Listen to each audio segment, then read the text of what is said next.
बिस्मिल्लाहिर्रहमानिर्रहीम। अस्सलाम वालेकुम व्यूअर्स, आज आपकी खिदमत में हाजिर हुई हूँ एक बहुत ही मज़ेदार सी सब्ज़ी की रेसिपी लेकर। आलू और करेले जो बहुत ही मज़े के बनते हैं और इसको बनाना भी बहुत ही आसान है। तो आइए इस मज़ेदार सी सब्ज़ी को बनाना शुरू करते हैं।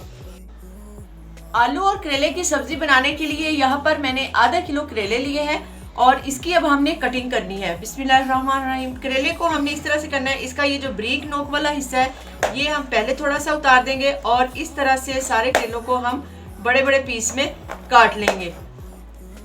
इस तरह से बड़े पीस में करेलों को काट लिया है। काटने का मकसद ये है कि इसमें ये जो बीज वगैरह है या इसका गुदा वो अच्छी तरह से साफ हो जाए आसानी से, ताकि जब हम इनको काटे तो छोटे पीस आसानी से कट हो जाए। हर पीस में से गुदा निकालना थोड़ा मुश्किल होता है, इसलिए चम्मच की मदद से ये सारा गुदा निकाल लेंगे। छुरी की मदद से भी निकाल सकते हैं, लेकिन मैं चम्मच की मदद से निकाल रही हूँ ताकि छुरी हाथ पर लगने का भी अंदेशा होता है, इसलिए हम चम्मच की मदद से ही ये सारे करेले इसी तरह साफ करेंगे। इसके छिलके हम रिमूव नहीं करेंगे क्योंकि करेला पूरे का पूरा ही बहुत ही फायदेमंद है, इसलिए इसके छिलके उतार कर हम इसके फायदे को कम नहीं कर सकते।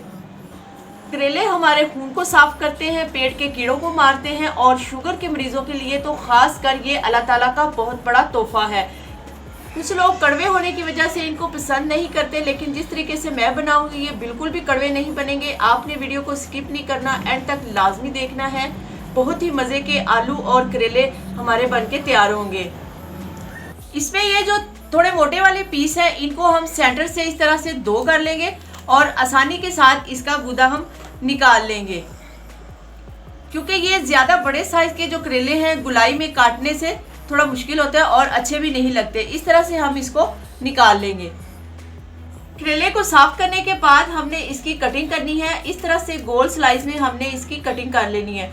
कटिंग आपकी ज़्यादा बारीक नहीं होनी चाहिए और ना ही ज़्यादा मोटी होनी चाहिए। इस साइज में आपकी कटिंग होनी चाहिए ताकि ये जब फ्राई करें तो इस तरह की ये इसकी शेप बरकरार रहे। इसी तरह हमने गोल स्लाइस में इनकी कटिंग कर लेनी है।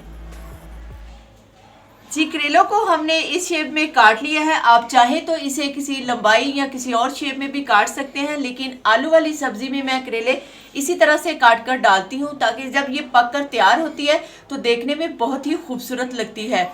करेले की कड़वाहट को दूर करने के लिए अब मैं इस पे नमक छिड़कूंगी। जैसे किसी के जख्मों पे नमक छिड़कते हैं ना, इसी तरह हम इसी की कड़वाहट को दूर करने के लिए इस पर नमक छिड़केंगे ताकि इसकी जो कड़वाहट है वो ख़त्म हो जाए।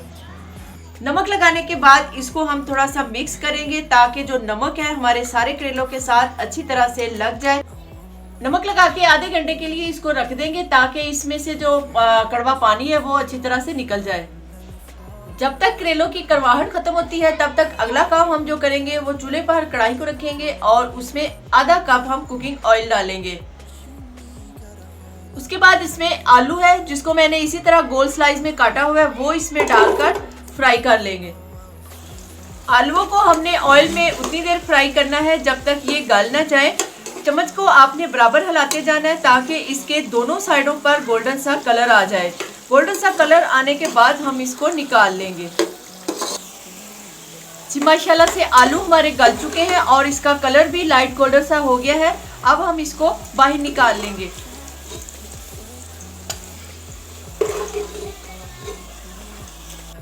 करेलों को नमक लगा के रखे हुए आधा घंटा हो चुका है, जिसको मैंने अच्छे से वॉश कर लिया है। और वॉश करने के बाद इसको फ्राई करने से पहले इसका पानी हम अच्छी तरह से निचोड़ लेंगे। थोड़े थोड़े करेले इस तरह से हाथों में पकड़ने के बाद इसका पानी निचोड़ लेना है हमने। इसके बाद इसको फ्राई करना है। अगर इसमें थोड़ा बहुत पानी रह गया तो आपके करेले कड़वे बनेंगे, इसलिए हम पानी इसका अच्छे से निचोड़ लेंगे। करेलों का पानी निचोड़ने के बाद दोबारा उसी कढ़ाई में हम करेले डाल देंगे जिसमें हमने आलू फ्राई किए थे। करेलों को हमने अच्छे से फ्राई करना है। करेलों को फ्राई करने के साथ इसमें थोड़ा सा नमक भी शामिल करेंगे। नमक डालने से ये होगा कि हमारे करेले जो हैं वो जल्दी से फ्राई हो जाएंगे। जी, करेले भी हमारे अच्छे से ब्राउन हो चुके हैं और इसको भी हम बाहर निकाल लेंगे। करेले निकालने के बाद दोबारा उसी बर्तन में ये 2 मीडियम साइज के प्याज हैं जो बारीक कटे हुए हैं, इसको डालकर फ्राई करेंगे। और इसके साथ ही ये 2 टमाटर हैं और सब्ज़ मिर्च है कटी हुई, वो भी हम इसमें डाल देंगे। और साथ में हम हाफ टी स्पून नमक डालेंगे। नमक मैंने थोड़ा कम ही डाला है क्योंकि पहले भी हमने इसमें नमक डाला हुआ है। हाफ टेबल स्पून साबुत धनिया है, वो भी हम इसमें डाल देंगे। हाफ टी स्पून लाल मिर्च कुटी है, वो शामिल करेंगे। हाफ टी स्पून हल्दी शामिल करेंगे और हाफ टी स्पून इसमें लाल मिर्ची पाउडर शामिल करेंगे। मसाले डालने के बाद मसाले और प्याज टमाटर हम अच्छे से भून लेंगे और प्याज को हमने इसमें थोड़ा सा सॉफ्ट करना है, ज़्यादा ब्राउन नहीं करना। प्याज और टमाटर को थोड़ी देर भूनने के बाद हम इसको कवर कर देंगे ताकि प्याज जो है हमारा जल्दी से नरम हो जाए। जी 5 मिनट कवर करने के बाद प्याज हमारा नरम हो चुका है और यहाँ पर मैं डाल रही हूँ 1 टेबलस्पून अनारदाना, जो मैंने इसको बारीक किया हुआ है। आप चाहें तो इसमें कच्चे आम का इस्तेमाल भी कर सकते हैं, लेकिन मैंने अनारदाना डाला है। यहाँ पर इसके साथ ही मैं half tea spoon chaat masala शामिल करूँगी और हाफ टी स्पून ही इसमें गरम मसाला शामिल करूँगी।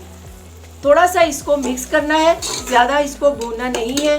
और इसके साथ ही हम इसमें अपनी ये वाली जो आलू और करेले हैं वो वाली सब्ज़ी डाल देंगे। 2 मैंने मीडियम साइज़ के इसमें प्याज डाले हैं और 2 ही मैंने मीडियम साइज़ के आलू इसमें डाले हैं। सब्ज़ी इसमें डालने के बाद इसको ज़्यादा हमने पकाना नहीं है क्योंकि आलू भी हमारे पहले से गल चुके हैं और करेले भी हमारे पहले से ही फ्राई हो चुके हैं और प्याज को भी हमने पहले ही नरम कर लिया था। बस थोड़ा सा मिक्स करना है ताकि जो मसाले हैं वो आलू और करेले के साथ अच्छी तरह से जज़ब हो जाएं। मिक्स करने के बाद इसको 5 मिनट के लिए दोबारा कवर करके दम पर रख देंगे। सब्जी को दम पर रखे हुए 5 मिनट हो चुके हैं और यहाँ पर हम इसका चूल्हा बंद कर देंगे। सब्जी भी हमारी माशाल्लाह से बिल्कुल तैयार है। उम्मीद करते हैं आज की आलू और करेले की सब्जी आपको पसंद आई होगी। हमारी वीडियो अच्छी लगी, वीडियो को लाइक करें, शेयर करें। अगर चैनल पर नए हैं तो चैनल को सब्सक्राइब कर दें। तो मिलते हैं किसी नई वीडियो के साथ। MB फूड सीक्रेट को इजाज़त दीजिए। अल्लाह हाफिज़।